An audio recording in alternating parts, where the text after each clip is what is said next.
नमस्कार दोस्तों, स्वागत है आपका ARK वॉइस 517 चैनल में। आज की कहानी है पुराने जमाने की सास। फोन की घंटी की आवाज से अंजना जी दौड़े दौड़े कमरे में आई। फोन उठाने में थोड़ी देर हो गई तो बेटा चिल्लाते हुए बोला, कब से फोन कर रहा हूँ, इतना देर कर दिया। कम से कम फोन उठाना तो सीख लो। तूने पापा के फोन पर क्यों कॉल किया? आज वो अपना फोन ले जाना भूल गए बेटा। इस फोन से अच्छा तो मेरा डब्बा वाला फोन है, बटन दबाने पर ही उठता है। क्या माँ, तुम फिर से शुरू हो गई? वही पुरानी बातों को लेकर बैठ गई। गवार की गवार रहोगी क्या? अच्छा सुन, मैंने इसलिए फोन किया था कि मेरे ससुराल में मेरी साली की शादी है। मेरा ससुराल और घर एक ही शहर में है, तो अगले हफ्ते हम सब घर आ रहे हैं। हाँ बेटा, तुम्हारे ससुराल का कार्ड तो समधी जी लेकर आए थे, मिठाई भी दिया था। बुलाया है हम सबको। शादी की वजह से घर में भी आना हो जाएगा। बहुत दिन हो गए। कितने दिन रुकोगे बेटा? माँ, अभी आया भी नहीं और तुम रुकने का पूछ रही हो। पहले जिस काम के लिए आ रहा हूँ वह तो कर लूं, फिर जैसा छुट्टी मिलेगा वैसा करूंगा। इतना कहकर शेखर फोन काट देता है। अंजना जी क्या करे, माँ का दिल तो माँ का दिल ही होता है। जब भी बेटे से बात करेंगी तो आने के बारे में जरूर पूछेंगी, चाहे बेटा हर बार गुस्सा ही क्यों न करे। फोन रखकर अंजना जी रसोई में जाकर बेटे की मनपसंद मिठाई, लड्डू और न जाने क्या क्या बनाने में जुट गई। बेटा 4 दिन बाद आएगा तो उसको पसंद का ही खिलाऊंगी। इतने में अंजना जी के पति राम बाबू भी आ गए। उसी समय फिर से फोन आता है। राम बाबू जी फोन उठाते हैं। फोन उनके बेटे के ससुराल से आया था। हाँ, याद है ना समधी जी, आप दोनों को शादी में आना है। समधन जी को जरूर लाना है। बेटा बहू आ रहे हैं, मैं आ जाऊंगा। समधन को लाने की क्या जरूरत है? राम बाबू ने कहा। कैसी बातें करते हैं, अब जमाना बदल गया है। आज के जमाने में तो सब एक दूसरे के घर आने जाने लगे हैं, और आपका घर हमारा घर एक ही शहर में है। आप हमारे बेटी के ससुर हैं, शादी में नहीं आएंगे अगर आप दोनों, तो हमें बुरा लगेगा। फोन रखते हुए राम बाबू जी ने कहा, अंजना जी, समधी जी ने तो हमें धर्म संकट में डाल दिया है। आपको भी बुलाया है। पता नहीं बेटे बहू को यह बात पसंद आए या नहीं। अंजना जी ने कहा, एक बार आ जाने दीजिए, शेखर को पूछ लेंगे। अच्छा, ये लड्डू बेटे के लिए बनाया, जरा चखकर बताइए इसका स्वाद कैसा है। 4 दिनों में बेटा बहू पोता सब घर आ गए। चाय नाश्ता पीने के बाद जब शाम को शादी में जाने के लिए तैयार होने लगे तो अंजना जी ने कहा, बेटा मैं भी शादी में चलूं क्या? बेटा भड़कता हुआ कहता है, क्या माँ, पहले तो मैंने आपको कभी भी अपने बेटे बेटियों के ससुराल जाते नहीं देखा। दीदी के ससुराल भी नहीं गई। हमारे यहाँ तो ऐसा रिवाज नहीं है कि माँ भी जाए। फिर आप मेरे ससुराल कैसे जाएंगी? मेरे ससुराल की शादी है, मैं अटेंड कर लूंगा, आपको जाने की जरूरत नहीं है। पापा तो जा ही रहे हैं। बेटा अपनी माँ को इसलिए शादी में नहीं ले जाना चाहता था, उसे लगता था उसकी माँ बहुत ही पुरानी जमाने की देहातन दिखती है। उसके ससुराल वाले हाई फाई सोसाइटी को बिलोंग करते हैं। माँ आज भी वही सूती साड़ी पहनती है। उसके ससुराल का उसकी माँ से कोई भी तालमेल नहीं है। ना बोलने का ढंग, ना उठने बैठने का तरीका, ना पहनने का ढंग। माँ के जाने से कहीं उनकी इज्जत मिट्टी में ना मिल जाए, इसीलिए अपनी माँ को ले जाने से साफ साफ मना कर देता है। बहू का भी मन नहीं है कि उसकी सास उसके मायके में जाए। लोग क्या सोचेंगे कि पायल की सास कितने पुराने जमाने की है, किसी चीज का सहूर नहीं है। मेरी तो पूरे रिश्तेदारों के सामने नाक कट जाएगी। पायल कहती है, माँ जी, आपको जाने की जरूरत नहीं है, बस पापा जी ही काफी हैं। आप घर पर ही आराम करिए। अंजना जी को अपनी बहू की बात बुरी लगती है। उन्होंने शादी में न जाने का फैसला किया। रात की शादी थी। सभी रिश्तेदार दूर दूर के पहुंच गए थे। शादी में राम बाबूजी को अकेला देखकर पायल के पिता आनंद जी पूछते हैं, आप समधन जी को लेकर नहीं आए? आपसे कितनी बार कहा था कि आप लेकर आइए। अरे समधी जी, आज के नए जमाने में तो सब एक दूसरे के घर आते जाते हैं, तो फिर आप समधन जी को लेकर क्यों नहीं आए? तभी आनंद जी अपने बेटे को उनके घर भेज देते हैं कि समधन जी को लेकर आओ। मैं अभी उनको फोन करता हूँ, जब तक वह तैयार हो जाएं। अंजना जी के बेटे बहू ने इतना झाड़ा था कि उनको शादी में आने का मन नहीं था। लेकिन जब घर पर बहू का बड़ा भाई लेने के लिए आ गया तो वह उसे मना भी नहीं कर पाई। शादी में अपनी माँ को देखकर शेखर और पायल गुस्से से आग बबूला हो गए। बहू अंजना जी के पास आकर बोली, तुमसे कितना मना किया था इधर आने को, फिर भी तुम आ गई। शक्ल देखी है आईने में, एकदम गंवार लग रही हो। अरे यह चप्पल क्या पहना है, गोबर लगा है, बदबू आ रही है तुम्हारी चप्पल से, छी।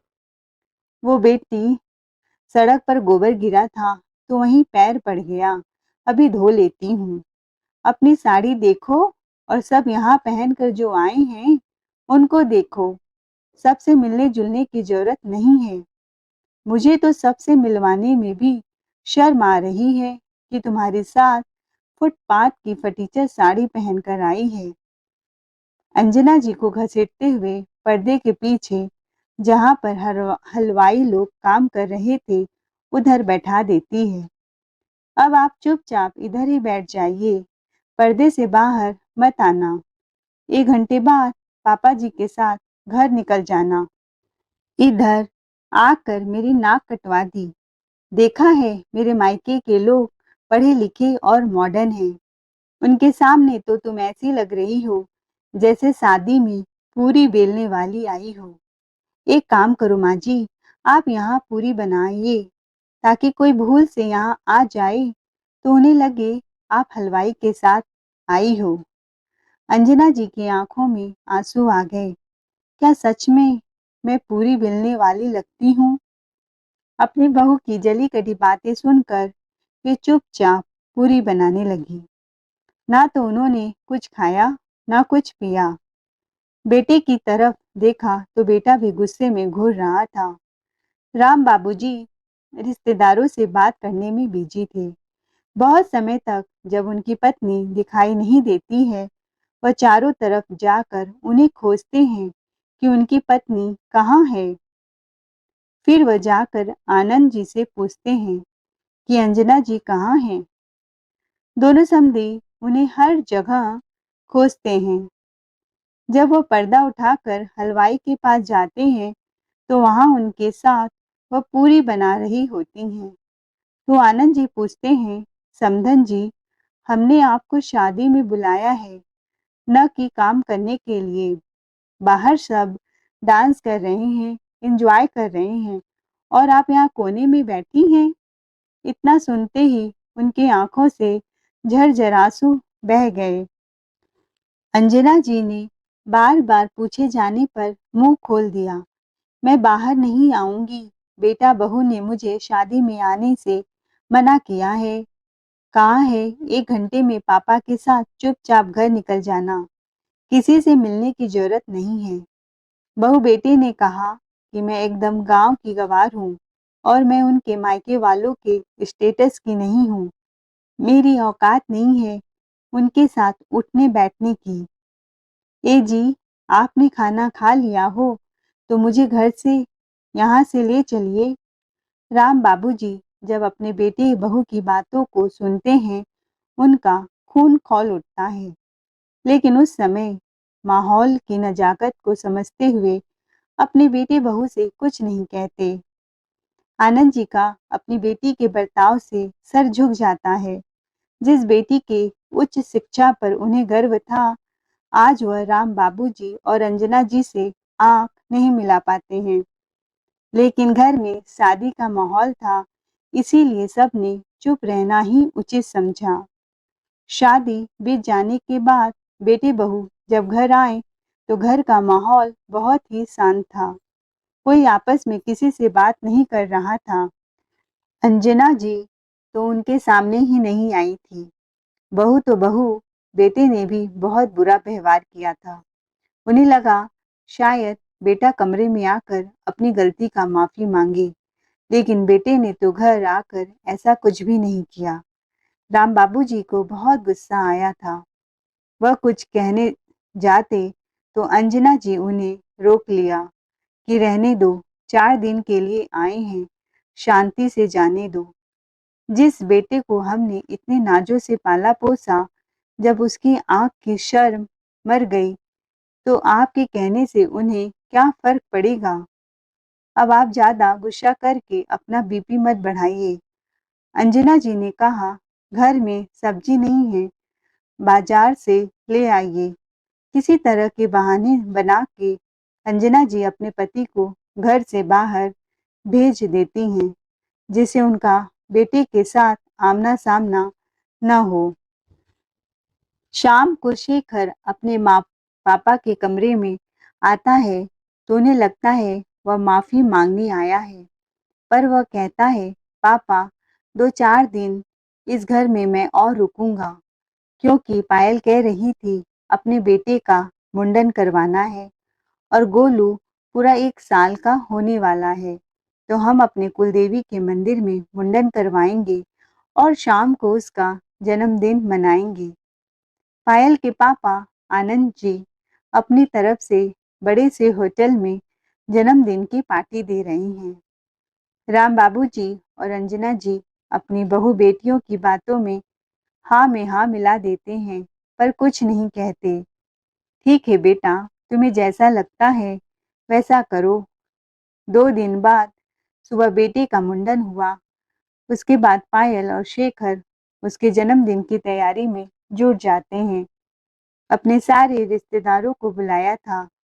पायल अपनी एक ब्रांडेड साड़ी लाकर अंजना जी को देते हुए कहती है, माँ जी, आज आपके पोते का जन्मदिन है, इसलिए मैं नहीं चाहती कि आप अपनी कोई रद्दी सी आदम जमाने की साड़ी पहनकर आएं, जिसे मुझे आपको अपने रिश्तेदारों से मिलवाने में शर्म आए। आप मेरी साड़ी पहन लीजिएगा, आज ठीक लगेंगी कम से कम। पता नहीं कैसी आपकी चॉइस है, एकदम घटिया। जन्मदिन की पार्टी में सब पहुंच जाते हैं। पायल के माँ पापा भाई सब लोग आ गए थे, पर राम बाबूजी और अंजना जी की कोई खबर नहीं थी कि कब आएंगे। शेखर कहता है, चलो केक कटवा लिया जाए, पर आनंद जी कहते हैं, जब तक समधन और समधी जी नहीं आते केक नहीं कटेगा। पायल कहती है, बुलाया था पर पता नहीं क्यों पापा अभी तक नहीं आए। शेखर पापा को फोन मिलाता है, पापा आप अभी तक नहीं आए, जल्दी आइए माँ को लेकर, क्योंकि उसे पता था कि उसके ससुर केक नहीं कटने देंगे। इसीलिए सन बस और 4 लोगों को जवाब न देना पड़े, बेटियों को जवाब देते हुए राम बाबूजी कहते हैं, बेटा तुम्हारे जन्मदिन की पार्टी है, आनंद जी ने दी है, वह मॉडर्न लोगों की पार्टी है, तो तुम उन्हीं लोगों के साथ मना लो। और बहू को तुम्हारी माँ को किसी से मिलवाने में शर्म आती है, और यही हाल कुछ तुम्हारा भी है। हमारी हैसियत नहीं है ऐसी पार्टी में आने की। हाँ, मेरा आशीर्वाद मेरे पोते के साथ है और हमेशा रहेगा। जब राम बाबूजी और अंजना जी अपने पोते के जन्मदिन की पार्टी में नहीं आए तो आनंद जी पायल को डांट लगाते हुए कहते हैं, जरूर तुमने अपने सास को कुछ कहा होगा, तभी वह नहीं आए, नहीं तो कितने सीधे साधे हैं बेचारे वह लोग, जरूर आते। मैं उनको बहुत अच्छे से जानता हूँ। तुम लोग तो माँ-बाप से दूर रहते हो, लेकिन हमारा मिलना-जुलना अक्सर होता है। स्वभाव के बहुत ही अच्छे और सज्जन हैं। ज़रूर उनके दिल को बहुत ठेस लगी है। अगर तुम्हारे माता-पिता नहीं आएँगे, तो मैं भी जा रहा हूँ। जाओ उनको लेकर आओ, नहीं तो हम लोग भी चले जाएँगे। आखिर बहू बेटे को अपने सास-ससुर को लेने घर आना पड़ता है और वह दोनों माता-पिता के पैर पर गिरकर मनाने लगते हैं। पार्टी में तो जाने को तैयार हो जाते हैं, पर अंजना जी कहती हैं, बहू, पार्टी में मैं चलूंगी, मगर अपनी सूती साड़ी पहनकर, तुम्हारी साड़ी नहीं। साड़ी अगर तुम्हें पसंद हो तो बताओ, मैं तो ऐसे ही पहनती हूँ। पायल हड़बड़ाते हुए कहती है, ठीक है, आपको जैसे चलना है वैसे चलो। जन्मदिन का सारा कार्यक्रम ठीक से संपन्न हो जाता है। सारे मेहमान कहते हैं, वाओ, बहुत शानदार पार्टी थी।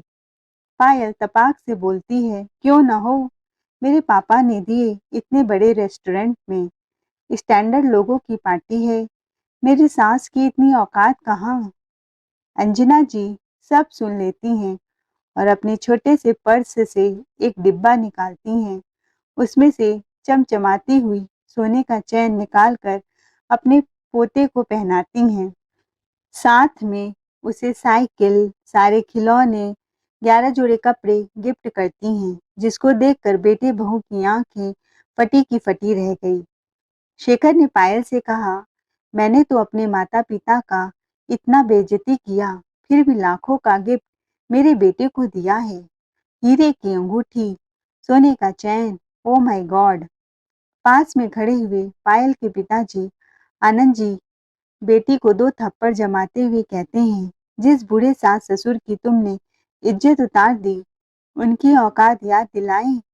आज सबसे महंगा गिफ्ट उन्होंने ही दिया। उन्हें पूरी बेलने वाली कहकर बुलाया और शादी में हलवाइयों के बीच बैठा दिया था। मुझे शर्म आती है तुझे अपनी बेटी कहने में। उस दिन शादी था, इसीलिए मैं चुप रहा, पर आज तो मैंने इसीलिए पार्टी दी कि तुझे सबक सिखाना जरूरी था। बेटी, धन दौलत, बाहरी दिखावा, अच्छे अच्छे कपड़े पहनने से कोई मॉडर्न नहीं होता। तुम्हारा संस्कार ही असली धन दौलत है और हमारा संस्कार यह कहता है कि हमें अपने बड़ों को इज्जत मान सम्मान देना चाहिए। तुम्हारी पार्टी में बहुत अमीर लोग आए हैं, लेकिन किसी ने भी इतना महंगा गिफ्ट नहीं दिया। किसी के पहनावे से, उसके रहन सहन से उसकी औकात को परखना अच्छी बात नहीं है। इस बार राम बाबूजी भी चुप नहीं रहे और उन्होंने कहा, समधी जी, आप सही कह रहे हैं। माता पिता अपने बच्चों को महंगे से महंगे चीज दिलाते हैं, खुद सस्ता पहन लेंगे, लेकिन बच्चों की ख्वाहिशों के साथ कभी समझौता नहीं करते हैं। उनके खाने पीने, पढ़ने लिखने, पहनने ओढ़ने से लेकर कभी किसी भी चीज में कमी नहीं रखते। लेकिन कमाल की बात है, वही बच्चे बड़े होकर अपने माता पिता को कम आंकने लगते हैं।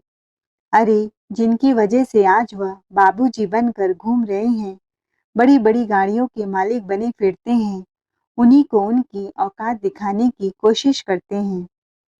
आनंद जी ने कहा, बेटा, अगर तुझे तेरे पिता ने इतना काबिल न बनाया होता, तो खुद गांव में गोबर पाथ रहा होता। पायल अपने पिता की बातों से बहुत आहत हुई। उसे अपनी गलती का एहसास हुआ कि सास को पूरी बेलने वाली कहकर उनका बड़ा अपमान किया। शेखर अपनी माँ के पास आकर माफी मांगते हुए कहता है, माँ, मुझसे गलती हो गई। मैं शहर के धमा चौकड़ी में नौकरी, पैसों में यह सब कुछ भूल गया था जिस माँ के सीने में लिपटने के लिए बचपन में रोता था, और आज उस माँ को गवार कह रहा हूँ। उस माँ को 4 लोगों से मुझे मिलवाने में शर्म आती है। मेरे पापा, मुझे माफ कर देना। पायल और शेखर दोनों अपने सास ससुर से हाथ जोड़कर सबके सामने गिड़गिड़ाकर माफी मांगते हैं। अंजना जी और राम बाबू जी अपने बेटे बहू को गले लगा लेते हैं। दोस्तों, आई थिंक आपको ये कहानी बहुत पसंद आई होगी, तो चैनल को लाइक शेयर सब्सक्राइब जरूर करें। Thanks for watching.